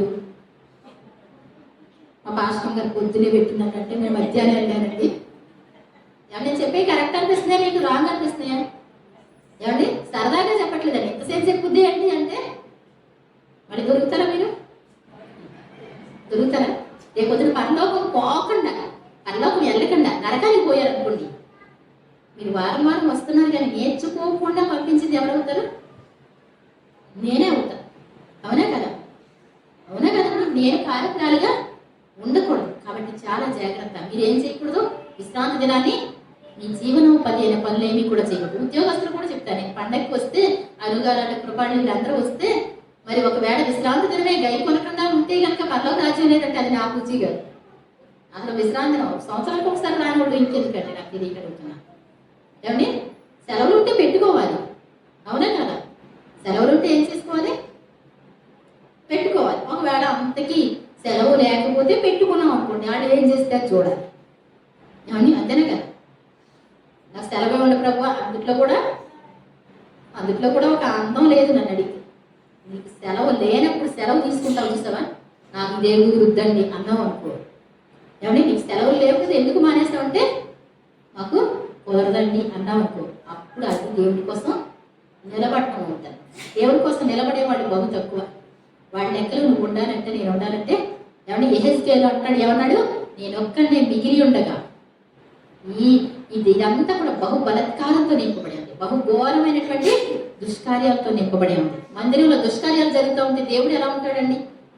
ఉండి ప్రభు, ప్లీజ్ ప్రభు అంటే. ఏమని? ఇప్పుడు నాకు నచ్చినటువంటి విషయం ఉందనుకోండి, సరువు చిన్నాన్న గారు లోపల కొట్టుకుంటారని దొప్పటేసి స్ప్రే కొట్టింది జస్ట్. ఏమండి? స్ప్రే అంటే దానికి చిన్నప్పటి నుంచి ఇష్టమే, ఆడకి ఇష్టమే. నాకు కారు వాసన తగులుచుకుంటే వికారం వస్తుంది. ఎందుకని? అది స్ప్రే వాసన. నేను గప్పున ఇలా లోపలికి ఒక అడుగు పెట్టేది ఎందుకో. ఏమని? సింక్లో ఇక్కడ ఉన్న టీవీ పెట్టేద్దాం, మళ్ళీ ఏగలు వస్తాయి అని ఇలా పెడదాం అని ఇలా అన్నా. ఆ వాసన తగిలిందంటే చెప్తే నమ్మరు, వికారం తల తిరిగిపోతుంది దాని నుంచి. ఏమంటే నచ్చనట్టు మనకి చోట కూర్చోమ్మ అంటే ఏముంటుంది? మీకు బాగానే ఉంటుంది. ఏమంటే నచ్చిన వాళ్ళకి ఏమనిపిస్తుంది? బాగుంటుంది. అలాగే దేవునికి కూడా ఇష్టం లేనటువంటి చేసి మనం ప్రభు ఈ మందిరంలోకి రండి. వాడ పిచ్చి పాటలు అంటాడు. పిచ్చి పాట పాడతానంటండి. వాడంటండి ఇన్స్ట్రుమెంట్స్ పెట్టుకొని అన్ని తంబురులు సితారాలు అన్ని వాయిస్తా డాన్స్ చేస్తా సంతోషంగా పాడుతుంటే వాడతాడు వాళ్ళ పాటలు ఎందుకు నాకు అసహ్యం కలుగుతుంది అంటాడు. ఏమండి పాపులు గుంపు కూడిన ఉత్సవ సమాజంలో నేను వార్చజాలను అంటాడు. ఏమండి సంతోషం అనుకుంటున్నారు కానీ సంతోషం అది చాలా జాగ్రత్త. మరి మీ ఇష్టం. ఇప్పుడు చిన్నమ్మ చెప్తే చిన్నప్పుడు కొన్ని నేర్చుకున్నాం. ఈ మాత్రం నేను చదివినప్పుడు మరి విజయక్క ఈ సేవ ఇక్కడ చేయలేము. ఒక రోజున మరి నేను వెళ్ళానంటే వెళ్తే ఈ సేవ చేయలేము, ఆదివారం పెట్టేస్తే బాగుంటుంది. అన్ని సంఘాలకి జనాలు బాగా వస్తున్నారు, విశ్రాంతి అంటే ఎవరు రావట్లేదు. ఈ విశ్రాంతి వాళ్ళు కూడా ఆదివారం పోతున్నారు. అలా పోకుండా మనం ఆదివారం పెట్టేసుకున్నాం అనేసి డిసైడ్కి వచ్చింది. అది ఎలా కుదురుతుంది అంటాడు మామయ్య. అలా వచ్చేసింది వాళ్ళకి మైండ్, చాలా బాధ వచ్చింది. నేను అనుకోకుండా వెళ్ళిన తర్వాత పూర్తిగా వాక్యం చెప్తా ముందు అధ్యాయం ఈ అధ్యాయం చెప్పాను. చెప్తే నమ్మరు, టాపులు వేసిపోయేలాగా ఏడుస్తుంటారు. ప్రభువా నేను పాపిని అయినా, మాకేమన్నా లేకపోయినా మేము వ్యవసాయం చేసుకునైనా బ్రతుకుతాం కానీ మనుషుల కోసం మేము ఏమి చేయనైనా, మీరు మంచి మందిరం ఇచ్చారు నాయన, మీకోసమే బ్రతుకుతాను ఆయన అని ఏడుస్తుంది. ఏంటి అంటే ఆ తర్వాత చెప్తున్నారు అనమాట. నేను ఈ శనివారం మానేసి ఆదివారానికి వెళ్ళిపోతాం. ఏమండి ఎంత సంతోషంగా. ఏమండి మీరు ₹1,00,00,000 ఇస్తాను, ఆదివారం వస్తాం పెట్టండి అంటే ఎవడు కూర్చోలేదు పెట్టడానికి. నచ్చితే ఉండండి లేకపోతే. ఏమండి ఒకవేళ ఆదివారమే నచ్చింది అనుకోండి, శనివారం రమ్మని బలవంతం కూడా లేదు, మిమ్మల్ని గట్టిగా అడిగేవాడు కూడా లేదు. అక్కడికి ఎందుకు వెళ్తున్నావు నువ్వు ఆదివారం అన్న నేను, నువ్వు విను చూసుకో, నచ్చితే చూసుకో, అంతేగాని మిమ్మల్ని లాగేయడానికి పీకేయడానికి నన్ను పెంచడానికి ఎవరు రావక్కర్లా. ఏమండి నన్ను పెంచడానికి కావాలండి. మనం ఎదిగి ఎదిగి అన్ని చేసుకొచ్చి లక్షల మందిని కూడబెట్టుకున్న తర్వాత దేవుని ఉగ్రత వచ్చి ఒకవేళ అదే టైప్ ఇక్కడ జరిగితే ఒక్కడ కూడా మిగిలి లేకపోతే పాశ్రమానం మిగలకపోతే ఇంకే హెస్గేల్ గారు లాగా ఇంకెందుకండి. ఏమండి పాశ్రమాన్ని కాదు, మీరు ఎంతమంది ఉంటారో అంతమంది నిలబడాలి. దేవుడి స్తోత్రం చెప్తాం. అంతేగాని ఏమండి డబ్బు కోసం, మనుషుల కోసం, అందాల కోసం, ఐశ్వర్యాల కోసం మరి దేవుని ప్రక్కన పెట్టేటువంటి వాళ్ళు ఉంటే అంతండి, లేకపోతే ఏంటండి. ధాన్యానికి చెత్తకు సంబంధం ఏంటి అంటాడు. ఏమండి 10 బస్తాలు ధాన్యం మంచిదా లేకపోతే ఒక 100 బస్తాలు ఊక మంచిదండి? ఏమండి మీకు ఏది కావాలి? చాలా జాగ్రత్త. అంటే అది లేకుండా మనకి సత్య సంఘం అండి అని చెప్పి విశ్రాంతి దినం రాకుండా, పండగలకి రాకుండా మన ఇష్టానుసారంగా ఉన్నాం అనుకోండి, ఇది బాగుంటుందండి. బాగుంటుందండి, అది బాగుంటుంది. అసలు బాగుంటుంది. నువ్వేం చేయాలి? ఆయన చెప్పింది చెయ్యాలి, చెప్పండి అవసరం లేదు. ఒక అతను చాలా భక్తుడు అంటండి, చాలా కష్టపడి దేవుని స్వార్థ ప్రకటిస్తూ ఉన్నాడంట. రాత్రి పగలు స్వార్థ ప్రకటిస్తున్నాడంట. తిండి లేదంట. ఒక రోజు అయిపోయిందంట, మంచినీళ్ళు తాగి బస్ స్టాండ్లో కొట్టుకున్నాడంట. నువ్వా మీకోసమే నేను కష్టపడతాను, 2వ రోజు మంచినీళ్ళు తాగి కొట్టుకున్నాడంట. ఏమన్నా ఇవ్వచ్చు కదా, నీకోసం కదా నేను కష్టపడుతున్నాను. ఏమండి అసలు తిండి కూడా లేకపోతే ఎక్కడ చేస్తారు సేవ అనేసి 3వ రోజు చేసినాం. ఇప్పుడు ఏం లేదంటండి తిండి. అప్పుడు అన్నాడంట, నిన్ను వెళ్ళమని చెప్పానా, ఈ పని చేయమని నీతో చెప్పానా అన్నాడంట దేవుడు. బాగుందండి, నేను చెప్పిన మాట నేను చెప్పాను నువ్వు వెళ్ళమని, ఎందుకంత ప్రయాసపడుతున్నావు? నేను చెప్పినప్పుడు ఒక్క మాట వింటే సరిపోదు. ఆయన మాట ప్రకారం చేసుకుంటే అంత ప్రయాసమేమీ ఉండదు. అంతే కదండి, అవునా కదా? ఇప్పుడు చిన్నాన్న గారికి చాలా ఆస్తి ఉంది. ఏమండి పరాయి దేశం వెళ్ళి చిన్న శాలరీతో కష్టపడి బ్రతుకుతున్న డాడీ అని ఏడుస్తున్నారు అప్పుడు పిల్లలు. అప్పుడు ఏమంటారు చెప్పండి? తరతరాలకి మీరు ఆస్తి కూర్చారు, అక్కడ తినడానికి కూడా సరిగా లేకుండా కష్టపడి పెరుగుతున్నాను అన్నారు అనుకోండి, మీరు ఏమంటారు? ఎందుకు ఎవడు కష్టపడమన్నాడు అంత? అలా ఉంటుంది అన్నమాట. ఏమండి దేవుని దగ్గర ఏం తక్కువ లేదండి. ఆయన ఏది చెప్తే అది చేస్తే చాలు, చాలా ఆశీర్వాదాలు వచ్చేస్తాయి, సింపుల్గా వస్తాయి. కూర్చుంటే ప్రశాంతంగా ఉండేలాగా దేవుడు చేసుకొస్తాడు. నువ్వు ఏది చేసినా అది మరి 100 అంతలు కాదండి, 1000 అంతలుగా ఆశీర్వదిస్తాడు దేవుడు. కాబట్టి ఆయన మాటలతో నువ్వేమి కలుపుకూడదు, అప్పుడు నీవు అబద్ధికుడు అవుతూ ఉంటాడు. ఆయన మాటలతో మనం ఏమి కూడా కలపొద్దు, తీసేయొద్దు. ఉన్నది ఉన్నట్టు చూసుకున్నాం, చేసుకున్నాం ప్రశాంతంగా. ఆయన చెప్పాడు, ఇప్పుడు అమావాస్య ఏమండి, అమావాస్య అంటే అది పండుగ ఆచరించేటువంటి పున్నమి నాడు, అమావాస్య నాడు అంటాడు. ఏమండి, ఒక ఆల్ నైట్ ఏదన్నా ఒకవేళ పున్నమి రోజున పెట్టుకుంటే పౌర్ణమి, దానికి దీనికి ఎంత గ్యాప్?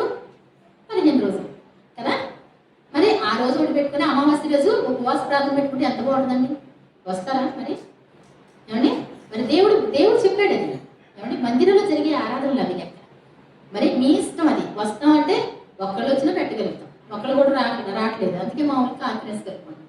కాబట్టి గుర్తు పెట్టుకోండి, మీరు చెయ్యాలి అనుకుంటే వాక్యంలో చూసుకోండి, మీ ద్వారా ఫస్ట్ అడుగు మీదై ఉండాలి, అప్పుడు అది ఆచరణలోకి వస్తుంది, అప్పుడు దేవుడు సంతోషపడతాడు. కాబట్టి నిలబడితే దేవుడు ఏం చేస్తాడు? మళ్ళీ వాడుకుంటాడు. కాబట్టి నియామక కాలాన్ని ఎందుకు ఏర్పాటు చేస్తాడు ఆయన. ఆయన ప్రజలు ఎందుకు చూడలేకపోతున్నారు, వాటిని గ్రహించలేకపోతున్నారు? బైబుల్ చదవట్లే, వాడి మనోనేత్రాలు తెరవబడలేదు కదా. యేసు ప్రభుని సిలువ వేశారంటే ఎందుకు వేశారండి? వాడు మనోనేత్రాలు తెరవబడకి. ప్రభా వీటి కన్నులు తెరువు అంటే తెలిస్తే అప్పుడు ఏమైంది? అగ్ని గుర్రాలు అగ్ని రథాలు చూసినట్టుగా మనం ప్రతి బైబిల్లో ఆశ్చర్యకరమైనటువంటి సంగతులు చూసినట్టు నా మనోనేత్రాలు తెరువు అంటాడు. ఏమండి, మన కన్నులు తెరవబడాలి బైబిల్ చదివేటప్పుడు. చదువుకుంటే వెళ్ళిపోతే ఏ ప్రసంగం ఎలా రెడీ చేసుకున్నాం ఎదటి వాళ్ళ కోసమే కానీ నాతో దేవుడు ఏం మాట్లాడతాడని చూసుకోకుండా ప్రసంగాలు రెడీ చేసుకున్నంత లోపలనే ఏమండి ఈరోజు ప్రసంగాలు బాగున్నాయి, ఈ మనుషులందరూ విన్నారు, బాగానే వచ్చినాయి, కాలుకి అందరూ కూడా కామెంట్స్ బాగానే వచ్చినాయి, ఇదిగా ఉంది. అసలు దేవుని దగ్గర నుంచి మనకి కరెక్ట్గా వస్తుందా లేదా చూసుకుందాం. ప్రజలకు అనుకూలంగా మరి ప్రవర్తిస్తే మరి మనం దేవునికి అనుకూలంగా ఉండాలి, కానీ మనుషులకి అనుకూలంగా ప్రవర్తించాలని కోరుకోకూడదు. అది ఎప్పుడు కూడా మన జీవితంలో రాకూడదు. మరి ఒకళ్ళు అంటారు కదా, ఏమంటారు? అలాంటి దుస్థితి ఎప్పుడైనా వస్తే కనుక, మనం పడిపోయే పరిస్థితి వస్తే అప్పుడు ఏమంటే ముందే మనం వెళ్ళిపోతేనే ఏమండి, అలాంటి టైం మన జీవితంలో. ఇప్పుడు గాలి వస్తుంది అనుకోండి, కాయలు రెడీగా ఉన్నాయి, ఏమండి గాలి మోస్తే రాలిపోయేలా ఉంటే ముందే పోత అయిపోతే మంచిదే కదండి, రైతుకు లాభం ఉంటుంది కదా. మనం కూడా అంతేనండి. ఒకవేళ జరుగుతున్న సేవ చక్కగా బాగా జరుగుతుంది, చిటుక్కుమని వెళ్ళిపోయారు అనుకోండి, ఏమండి వెళ్ళిపోతే సంతోషమే, ఏమవుతాం. లేకపోతే అందరినీ చెడగొట్టేసుకుంటాం. మన విశ్రాంతి దినం చేసేవాళ్ళు మామయ్య గారి దగ్గర నుంచి బయలుదేరారు. నేను చిన్నమ్మాడి ఇంట్లో ఉన్నాను, మా అమ్మ కూడా నీరసంగా ఉంది, బాగా చనిపోయిందా, బాగా జలుబండి, భయంకరమైన జలుబుతూ ఉన్నా, అసలు తల కూడా పైకి ఎత్తలేనట్టున్నా. అలాగే మంచంలోనే ప్రార్థన చేసుకుంటా ఉంటే నాకు ఒక కళ వచ్చింది. అది ఏంటి అంటే, మరి ఒక లావు చెట్టు ఉంటుంది, ఏమండి లావు చెట్టు అలా కట్ చేసేస్తారు ఎవరు టక్కుమని, బాగుంది చెట్టు అనుకున్నాం. తీరా చూస్తే సన్న చెట్టు ఒకటి బంకరగా ఉంది, అది కట్ చేసేసారు. నేను అంటున్నాను తీసుకోకపోతే ఏమండి నేను అన్నాను, నాగేశ్వరం మా అమ్మ చనిపోయింది, ఇంకా మా అమ్మ ఇంకా చనిపోలేదు, అయితే ఏమండి ఈ కర్ర కూడా ఉంచండి, దేనికన్నా పనికి వస్తుంది కదా. అది అమ్మ ఇది వంకరిగా ఉంది, ఇది సన్నగా ఉంది, ఇంకా సేవ రాలేదు, ఇది పనికిరాదు, చిటుక్కు మరి కట్ చేసేస్తారు. ఎందుకండి, కొంచెం ఇంత లావు వస్తే బాగుండు కదా అంటే అది లావు రాదు, అది వంకర వచ్చింది, ఆ వంకరలో ఏ లావైనా పనికిరాదు అనేసి అంటే ఇది ఎవరైనా ఉంటారు, కొంచెం వచ్చింది అంటాడు సేవ, కానీ లావు రాదు. నేను చిన్నమ్మ వెంటనే లేస్తే అమ్మమ్మ వాళ్ళందరూ కూడుకొని ఉన్నాం పక్కన. ఇది అంటే మా అమ్మ అంటే మా అమ్మగారు, ఒక సేవ చేసేవాళ్ళు ఎవరో, కొంచెం సేవ చేసేవాళ్ళు ఎవరో చచ్చిపోతారు. మరి నేనైనా అన్నయ్యాళ్ళైనా మరి ఎవరు చనిపోతారో తెలియదు, కానీ సేవ చేసేవాళ్ళలోనే చిన్న వయసులో వెళ్ళిపోతారు అని చెప్పాను. అనేసి అన్నాక అలా వెళ్ళకూడదు అయినా అని ప్రార్థన చేసుకున్నాను. తీరా చూస్తే తెల్లారి మరి క్రిస్మస్కి వైబడి క్రిస్మస్ కని మరి క్రిస్మస్లు లేవు కదండి మన చర్చిలో, కానీ కొత్తగా సేవ స్టార్ట్ చేశారు కదా వాళ్ళు. అందరూ అన్నారంటే, ప్రజలందరూ అన్నారంటే క్రిస్మస్ చేసుకుందామండి అన్నారు. క్రిస్మస్ చేసుకుందాం అంటే డెకరేషన్ అంతా చేశారు. ఆ అబ్బాయికి పాల కేంద్రం కూడా ఉంది. మరి అయితే అతను ఏం చేశాడు అంటే, పాల కేంద్రం టైం అయిపోతుందని క్రిస్మస్ ఇవన్నీ కూడా డెకరేషన్ చేసి ఎలక్ట్రీషియన్ ఫోన్ చేశాడు. ఒకసారి వచ్చి ఈ వైర్ పెడితే బాగుంటుంది అనేసి అంటే అతను అన్నాడంట, మరి తర్వాత వస్తాడు, ఇంకా టైం లేదు. ఇతను వెళ్ళి చిటుక్కు మరి ఇలా అన్నాడంటండి, టక్మని అలా పైకి లాగేసి కింద పడిపోయాడు, బీసిపోయాడు. వెంటనే నాకు ఫోన్ వచ్చింది. ఫోన్ వచ్చి ప్రార్థన చేయడానికి వెంటనే ప్రభా మీరే రికవరీ చేయగలరంటే అక్క విసిగిపోయినట్టున్నాడు అన్నాడు. ఆయన బ్రతుకుతాడు పిచ్చిగా. ప్రార్థన చేస్తూ ఉంటే ఆ సన్న కర్ర వంకర వచ్చింది చూసారండి, ఆ కర్ర కనపడుతున్నాం. ఏమండి అయ్యిపోయింది అంటున్నాం. తీసుకెళ్తే లేదండి అని చెప్పారు. ఏమండి ఎన్ని సంవత్సరాలంటే 28 సంవత్సరాలు అంట.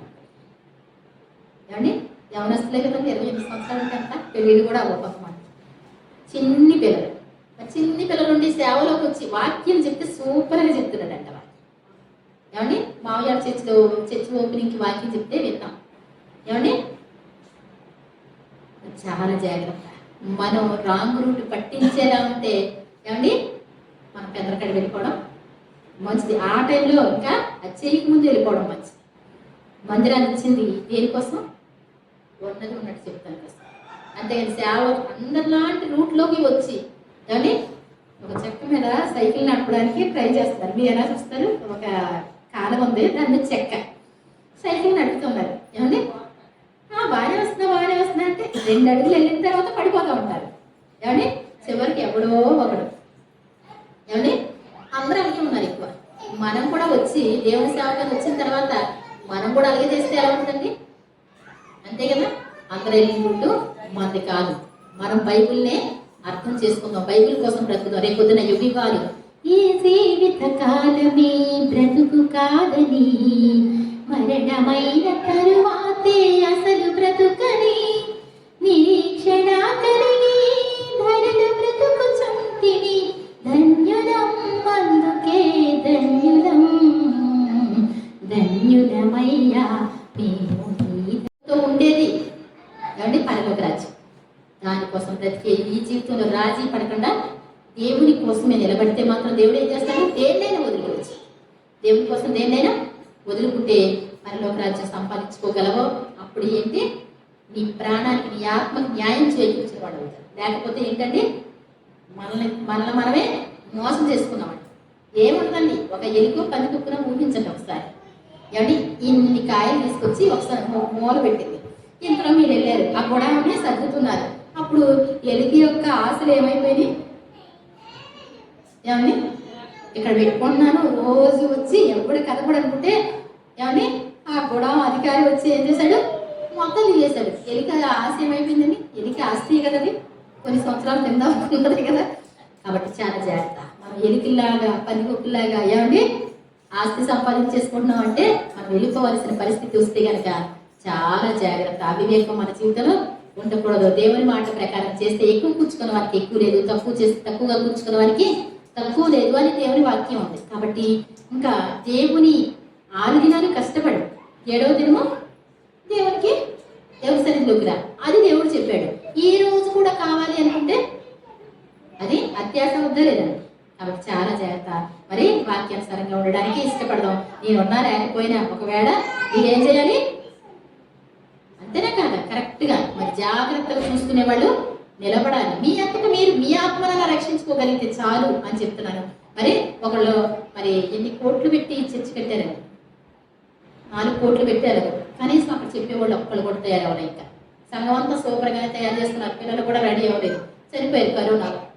ఏమంటే ఫస్ట్ క్వారంటైన్కి వెళ్ళినటువంటి వాళ్ళే కంగారు వెళ్ళారు. తీరా చూస్తే క్వారంటైన్ కాదు కదా, అది కాలిపోయి చనిపోయారు. ఏమంటే అప్పుడు ఫస్ట్ విన్నాం కదా మనం అక్కడ. మరి ఆ బిల్డింగే ఆ అపార్ట్మెంట్ కాలిపోయింది, వాడు జాయిన్ అయినటువంటి అపార్ట్మెంట్ కాలిపోయి ముందే చచ్చిపోయారు. చాలా జాగ్రత్త. చేదు విత్తనాలు ఏదైనా సరే మన జీవితంలో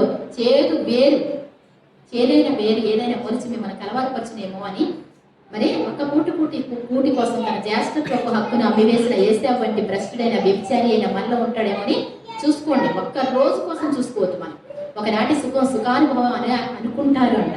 మరి అలాంటి వద్దు. కానీ ప్రకృతి సంబంధమైన మనుషులు ప్రకృతి విషయాల మీద మనసు ఉంచుతారు, ఆత్మ సంబంధమైన మనిషి ఆత్మ విషయాల మీద మనసు ఉంచుతారు. ప్రకృతి సంబంధమైన మనసు మరణం, ఆత్మ సంబంధమైన మనసు జీవం. ప్రకృతి సంబంధి అయిన వాడు ఆత్మీయ సంగతులను వివేచింపజాలడు, అది అతనికి వెరితనంగా ఉన్నాయి. ఆత్మీయుడికి ప్రకృతి సంబంధమైనవి ఆత్మ సంబంధమైనవి కూడా తేటగా కనుగొనగలుగుతాడంట. కాబట్టి ఆత్మ సంబంధికి ఈ లోకంలో ఏం జరుగుతుందో మనం ఆత్మీయంగా ఉంటే ఎలా జరుగుతుందో తెలుస్తుంది. మరి మామూలుగా ఉన్న వాడికి ఓన్లీ లోకంలోది. ఇంకా ఎప్పుడు పాస్టర్లు అంటే పిచ్చివాడుగా ఉన్నట్టు ఉంటుంది, భక్తిగా ఉండరేమో, వేషాలేమో ఏమండి అనుకుంటా ఉంటారు.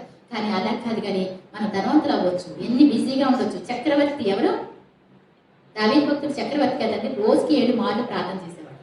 ఏమండి దావీదు నా హృదయానుసారి అన్నాడు దేవుడు. దేవుని హృదయమే దావీదుకున్నాడు. దేవుడు సంతోషించాడు అతను బట్టి. అతని కుమారుడని పిలిపించుకోవడానికి ఇష్టపడ్డాడు. ధనం మనకి అడ్డు రాకూడదు. ధనము హెచ్చినను దాన్ని లక్ష్య పెట్టకుడి.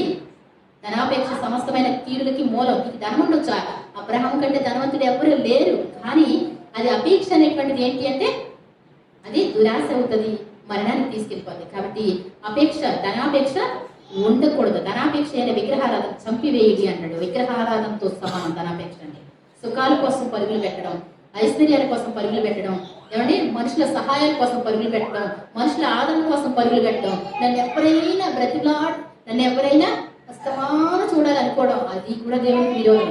ఏమండి నేను చెప్పాను కదా, వేడి అన్నం తినడం కూడా అది తప్పేమో అనిపించేది నాకు. అది కోరుకోవడం కూడా తప్పేమో అని. ఏమండి ఏదైనా కోరుకుంటే అది కూడా తప్పేమో అన్న భయం నాకు. వేరే కాదు, నిజంగా చెప్తున్నాను దేవుని సన్నిధిలో ఉండి. కాబట్టి మరి మన మనసు కూడా ఉన్నప్పుడే తినాలి అనేటువంటిదే నా రూల్ అనమాట. కాబట్టి వేడನ್ನು ఒక గ్లాస్ కడిగి పెట్టుకోవచ్చు. మా పొద్దున్నే లోటాడు ఎందుకు కడిగి పెట్టుకోవడం అనేసి అమ్మమ్మ గారు చెప్తే సర్లేని నేను పొద్దున్న ఒక గ్లాస్ కడిగి పెట్టి రాత్రి ఒక గ్లాసులు కడిగి పెట్టాను. అబ్బా భలే ఉంది అనిపించింది. ఏమండి నిజంగా ఎప్పుడు ఒక లోటాడు కడిగి పెట్టి రాత్రి కూడా చల్లటను అని చెప్పి అలవాటు మాకు కూడా. ఏమండి అది కూడా అనుభవించకూడదేమో అన్న భయం నాకు కూడా. కాబట్టి మనం ఈ లోకం కోసం కాదు, బంగారు పీఠ రాజ్యం ఉంది, అక్కడ సింహాసనం సాధించగలిగినటువంటి గోలు, అటువంటి మరి గురి మనకి కావాలని ప్రార్థన చేసుకుందాం. దేవుడు ఇక్కడ అన్ని ఇస్తాడు, ధనవంతులుగా చేస్తాడు. దాన్ని ఏమాత్రం లక్ష్య పెట్టొద్దు. దేవుని విశ్రాంతి దినం కానీ, పండగలు కానీ, నియామక కాలాలు కానీ మరి ఎవరు చేసినా చేయకపోయినా మనం ఏం చేయాలండి? తప్పకుండా అనుసరిద్దాం. దేవుడు తన పరిశుద్ధ వాక్యాన్ని దీవించును గాక.